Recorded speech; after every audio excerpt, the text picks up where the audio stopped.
নমস্কার, আমি অ্যাস্ট্রোলজার বৈশালী সরকার। আজকে একটু অন্যরকম অনুষ্ঠান করছি, অর্থাৎ ভারতবর্ষ যেখানে আমরা বসবাস করছি, এই ভারতবর্ষ আমাদের মা, এই ভারতবর্ষ সম্পর্কে কিছু আলোচনা আমি আজকে করব।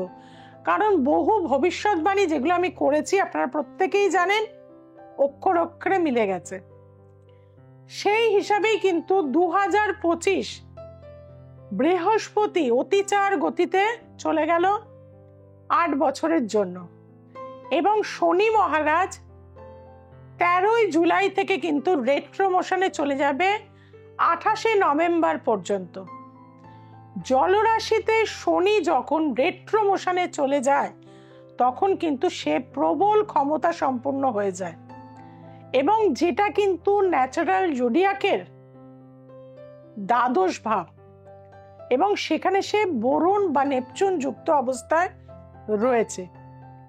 ভারতবর্ষে আমরা যদি যে রাশি লগ্ন ছিল, বা যদি আমরা 2025 থেকে 2026 এই সময়টাও যদি আমরা যে প্ল্যানেটারি পজিশন হচ্ছে সেইটা যদি আমরা দেখি, সেখানেও কিন্তু বৃষ লগ্ন আসছে।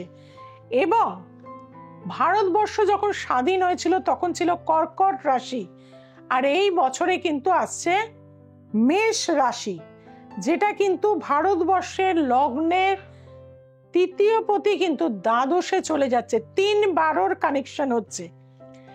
এবং আপনারা অনেকে জানেন, আবার অনেকে জানেন না, যে ভারতবর্ষের যে কুণ্ডলী রয়েছে তাতে কিন্তু সেপ্টেম্বর মাস থেকে কিন্তু মঙ্গলের দশা, এই 7 বছর কিন্তু মঙ্গলের দশা কিন্তু ভারতবর্ষে শুরু হচ্ছে।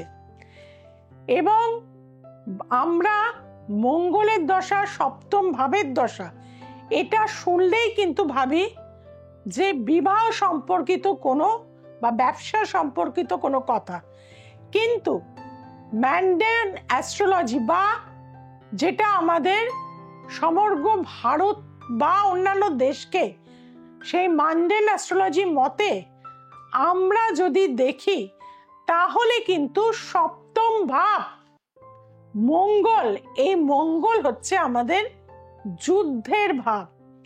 1962 সালে যখন জওহরলাল নেহরুর শনির অন্তর্দশা চলছিল, তখন কিন্তু তার সপ্তমপতির দশা হচ্ছে শনি, এবং শনির সময় 1962 সালে আমরা যুদ্ধ পেয়েছি।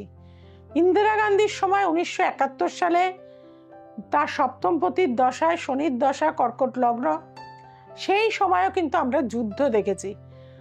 নরেন্দ্র মোদীরও কিন্তু এই সময় মঙ্গলের দশা চলছে, এবং ভারতবর্ষেরও কিন্তু মঙ্গলের দশা শুরু হচ্ছে, কিন্তু সেপ্টেম্বর মাস থেকে মঙ্গলের দশা কিন্তু শুরু হচ্ছে ভারতবর্ষের। এবং যেহেতু নরেন্দ্র মোদীজির আমরা লগ্ন এবং রাশি দুটোই কিন্তু পাচ্ছি হচ্ছে বৃশ্চিক, আর যে সময় কিন্তু ভারতবর্ষ স্বাধীনতা লাভ করেছিল সেই সময় লগ্নের ওপর রাহুর দশা, এবং মোদিজিরও কিন্তু 27-এর পর থেকে রাহুর দশা স্টার্ট হচ্ছে, কাজেই ওনারও কিন্তু সপ্তম পতির দশাই কিন্তু স্টার্ট হবে রাহু। যার ফলে কিন্তু আমরা যুদ্ধকালীন পরিস্থিতি কিন্তু একটা প্রবল ভাবে দেখতে পাবো। এবং এই মুহূর্তে যেহেতু আমি আগেও আপনাদের বলে গেছিলাম যে 29শে মার্চ যে প্ল্যানেটারি পজিশন তৈরি হয়েছিল, 6টি প্ল্যানেট একত্রে অবস্থায় ছিল, এবং যখন দ্বিতীয় বিশ্বযুদ্ধ হয়েছিল তার আগেও আমরা দেখেছি বৃহস্পতি অতিচার গতিতে গিয়েছিল। কুরুক্ষেত্রের যুদ্ধের আগেও কিন্তু বৃহস্পতি অতিচার গতিতে গিয়েছিল, কারণ হচ্ছে বৃহস্পতি হচ্ছে সততার কারক গ্রহ, বৃহস্পতি হচ্ছে চেতনার কারক গ্রহ, বৃহস্পতি হচ্ছে নিজের অধিকার বুঝে নেওয়ার কারক গ্রহ, অর্থাৎ ন্যায্য প্রাপ্তির কারক গ্রহ হচ্ছে বৃহস্পতি। যার ফলে এই সময়টা, বিশেষত যখন শনি 2027 সালে জুন মাসের পরে রোহিণী নক্ষত্রে আসবে, সেই সময় কিন্তু ভারতবর্ষের 27 থেকে 29 একটা বিশাল যুদ্ধের আভাস কিন্তু পাওয়া যাচ্ছে। আপনারা ভাবছেন সেই সময় কি যুদ্ধ হবে? না, বা এই যে অপারেশন সিন্দুর যেটা শুরু হয়ে গেছে, এটা কিন্তু আস্তে আস্তে কিন্তু আমাদের প্রত্যেকটা বর্ডার, ভারতবর্ষের যে শত্রুতা, অর্থাৎ সেটা চায়না থেকে হতে পারে, সেটা বাংলাদেশ থেকে হতে পারে, সেটা পাকিস্তান থেকে হতে পারে, এবং তার পাশাপাশি আরো অন্যান্য জায়গা থেকে আমরা আস্তে আস্তে ধীরে ধীরে দেখতে পাবো যে বর্ডারগুলোকে কিন্তু আস্তে আস্তে ঘিরে ফেলার চেষ্টা হবে। যেভাবেই হোক না কেন, যেহেতু মঙ্গলের দশা, এবং যে সময় ভারত স্বাধীন হয়েছিল সে সময় মঙ্গল কিন্তু খুব স্ট্রং পজিশনে ছিল, কাজেই ভারতবর্ষের যুদ্ধ হতে পারে, ভারতবর্ষের অনেক ঝড়ঝাপটা আসতে পারে। বৃহস্পতি যেহেতু অতিচার গতিতে থাকছে এবং এক্সল্টেড হচ্ছে, তার ফলে কিন্তু আমরা দেখতে পাবো ভারতবর্ষ যাই হোক না কেন আলটিমেট গিয়ে কিন্তু ভারতবর্ষ জয়ী হবে। এবং শুধু ভারতবর্ষ, অন্যান্য দেশের সাথে না, আভ্যন্তরীণ জায়গা থেকেও কিছুটা ডিস্টার্বের মধ্যে কিন্তু আসার ইঙ্গিত রয়েছে। কারণ যে প্ল্যানেটারি পজিশন শুরু হয়ে গেছে 2032 পর্যন্ত, শুধু ভারতবর্ষ নয়, অন্যান্য দেশের ক্ষেত্রেও একটা যুদ্ধ সবসময় কিছু না কিছু অলরেডি আমরা দেখতেই পাচ্ছি। বিভিন্ন ইরাকের সাথে ইসরায়েলের যুদ্ধ, এবং আস্তে আস্তে অন্যান্য দেশও দেখবেন আস্তে আস্তে কিন্তু যুক্ত হতে থাকবে। আর আমরা এই জায়গা থেকে বলতে পারি, যেহেতু ভারতবর্ষ কিন্তু কাশ্মীরের যে অংশটা ভারত থেকে বিচ্ছিন্ন হয়ে রয়েছে, এই বিচ্ছিন্ন অংশ কিন্তু ভারতবর্ষের মধ্যেই আবারও ফিরে আসবে, এবং তার জন্য হয়তো লড়াই করতে হবে, যুদ্ধ করতে হবে, কিন্তু আলটিমেট গিয়ে কিন্তু ভারতবর্ষ জয়ী হবে। এবং ভারতবর্ষ অন্যান্য দেশের কাছে একটা স্বীকৃত রাষ্ট্র হিসাবে কিন্তু পরিচিত হবে। আর এখনকার সময় মানুষ কিন্তু অ্যাব্রডে যাচ্ছে পড়াশোনা করতে, অ্যাব্রডে যাচ্ছে বিজনেস করতে, কিন্তু একটা টাইম, বিশেষত এই 29 পর থেকে ভারতবর্ষ কিন্তু খুবই একটা ভালো পজিশন আস্তে আস্তে কিন্তু নেবে, এবং ভারতবর্ষেই কিন্তু মানুষের কাছে একটা আধ্যাত্মিক জগৎ, পড়াশোনার জগৎ এবং সমস্ত সেক্টর থেকে অনেক বেশি উন্নত হবে। বিভিন্ন সেক্টরের দিক থেকে ভারতবর্ষ, সেটা বিজনেস সেক্টর হতে পারে, স্পেস এনার্জি নিয়ে কাজ করার ক্ষেত্রে হতে পারে, এআই নিয়ে কাজ করার ক্ষেত্রে হতে পারে, সমস্ত সেক্টরের দিকে টেকনোলজির দিক থেকে অনেক বেশি এগিয়ে যাবে। এবং যেহেতু মঙ্গলের ইয়ার পাচ্ছে, এই সময় কিন্তু ভারতবর্ষের ডিফেন্স সেক্টর অন্যান্য দেশকেও কিন্তু তারা অনেক কিছু দিতে পারবে।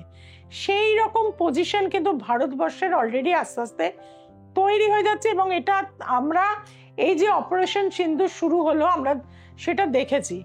এবং পাকিস্তানের ক্ষেত্র, পাকিস্তানের যেহেতু আমরা জানি যে মেষ লগ্ন, যার ফলে কিন্তু মঙ্গল যেহেতু এই সময় খুব ডিস্টার্ব অবস্থায় রয়েছে, পাকিস্তানের ভেতরে আভ্যন্তরীণ শত্রুতা, বিভিন্ন জায়গায় অগ্নিকাণ্ড, নাশকতা এবং যুদ্ধকালীন পরিস্থিতিতেও আলটিমেট গিয়ে কিন্তু পাকিস্তান কিন্তু টুকরো টুকরো জায়গা থেকে কিন্তু তারা ভাগে পরিণত হবে।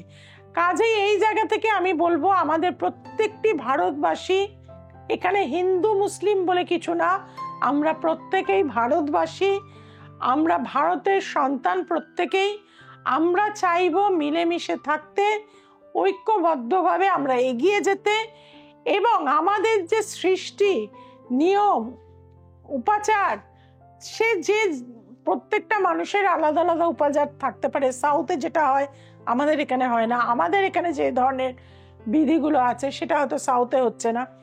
প্রত্যেকে নিজের নিজের জায়গায় থেকে আমরা ভারতবর্ষকে রক্ষা করব।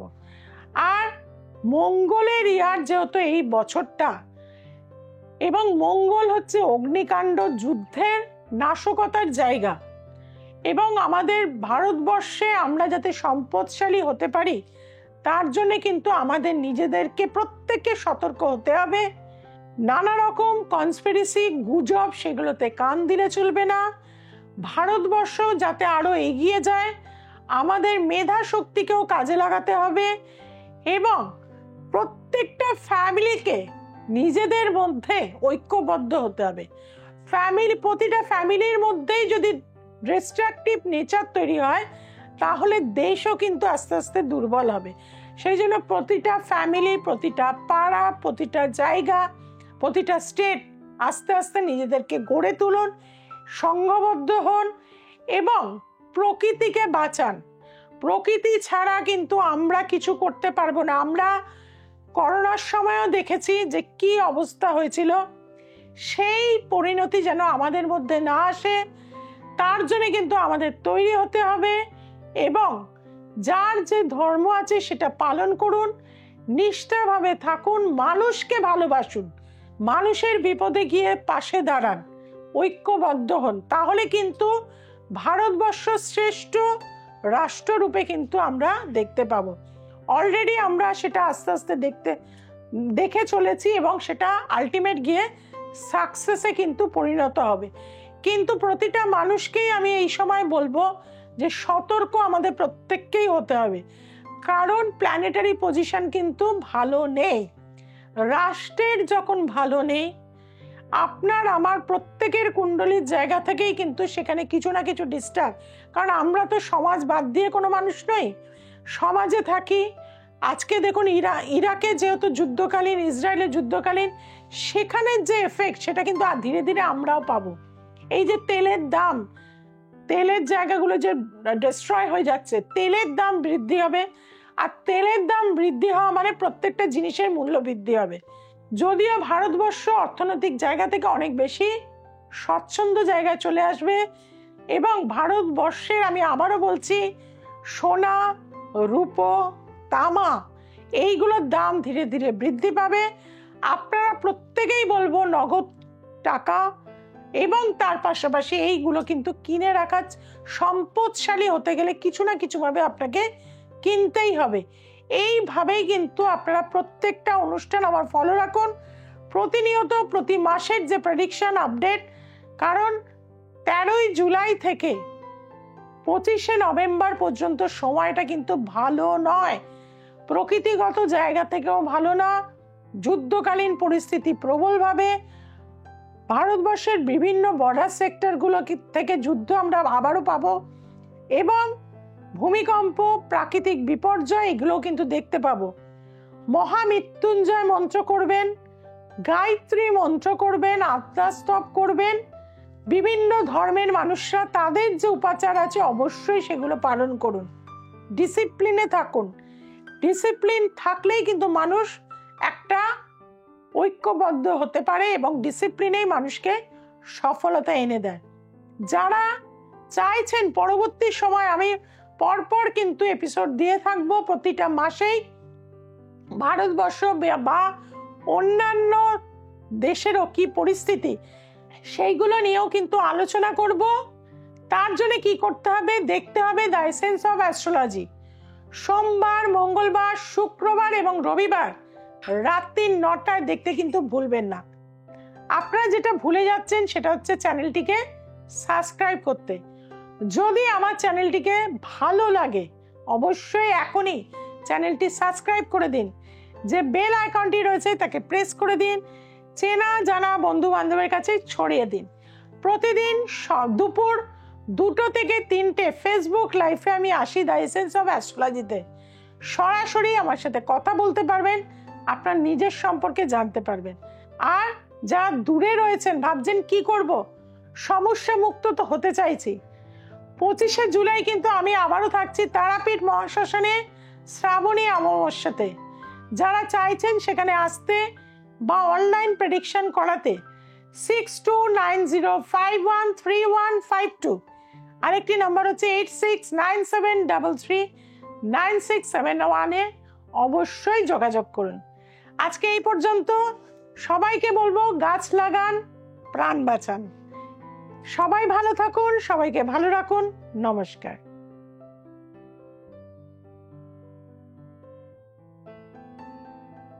নমস্কার, আমি সঞ্চালী চক্রবর্তী।